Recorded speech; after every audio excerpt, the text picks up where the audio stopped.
کسی سے عرصے بعد ملاقات ہو رہی ہو تو ان سے عمر اور تنخواہ نہ پوچھے جب تک وہ خود اس بارے میں بات کرنا چاہے۔ روشنی پھیلانے کے دو طریقے ہیں، یا تو شمع بن کر اجالا پھیلائے یا پھر آئینہ بن کر اس روشنی کو منعکس کرے۔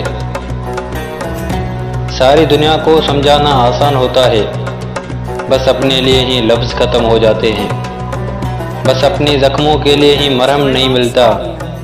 جب بات اپنی ذات پہ آتی ہے تو کوئی لفظ کارگر نہیں ہوتا، ہر تدبیر الٹی ہو جاتی ہے۔ انسان کا سب سے بہترین دوست اس کا اپنا ضمیر ہوتا ہے، جو اچھے کام پر انسان کو شاباش دیتا ہے اور برے کام پر ملامت کرتا ہے۔ اگر انسان برا کام کرنے کے بعد شرمندہ نہیں ہوتا تو سمجھ لو اس کا ضمیر مر چکا ہے۔ ایک جولا جتنا پیچھے جاتا ہے اتنا آگے بھی جاتا ہے، بالکل اسی طرح اگر زندگی کا جولا بھی پیچھے جائے تو ڈریے مت، وہ آگے بھی ضرور آئے گا۔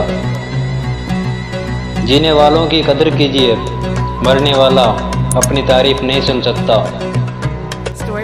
اگر حق کہنے کی طاقت نہیں رکھتے تو پھر باطل کے لیے تالیاں بھی مت بجاؤ۔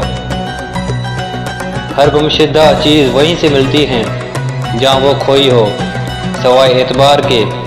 جہاں اعتبار کھو جائے وہاں سے کبھی نہیں ملتا، لہذا کبھی کسی کا اعتبار نہ توڑے۔ انسان کی فطرت بھی عجیب ہے، وہ تنقید جیسی سچائی پر ناراض ہوتا ہے اور خوشامد جیسے دھوکے پر خوش ہوتا ہے۔ کسی سے لی گئی ادھار رقم ان کے یاد دلانے سے پہلے ادا کر دے، 1 روپیہ ہو یا 1 کروڑ، یہ آپ کے کردار کی پختگی دکھاتا ہے۔ لوگوں کی بات نہ کاٹیں بلکہ انہیں اپنی بات مکمل کرنے کا موقع دیجیے صاحب۔ جب تک آپ سے پوچھا نہ جائے مشورہ نہ دے۔ امید دینے والے بنے، آپ کے پاس سے جو اٹھے آپ سے امید لے کر اٹھے اور مسکراہٹ لے کر اٹھے۔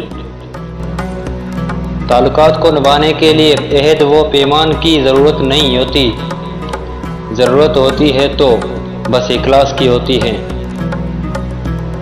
اپنے کام سے کام رکھیے اور کسی معاملے میں دخل نہ دے جب تک آپ کو دعوت نہ دی جائے، جب تک آپ سے پوچھا نہ جائے مشورہ نہ دے۔ جس طرح ایک CEO کے ساتھ احترام سے پیش آتے ہیں، اسی طرح اپنے آفس بوائے اور چوکیدار کے ساتھ پیش آئے۔ اپنے سے کم تر حیثیت کے لوگوں کے ساتھ آپ کا برتاؤ آپ کے کردار کا آئینہ دار ہے۔ کسی کی تعریف کرنی ہو تو لوگوں کے سامنے کرے اور تنقید تنہائی میں کیجیے۔ جب کوئی آپ کی مدد کرے تو آپ اس کا شکریہ ضرور ادا کریں۔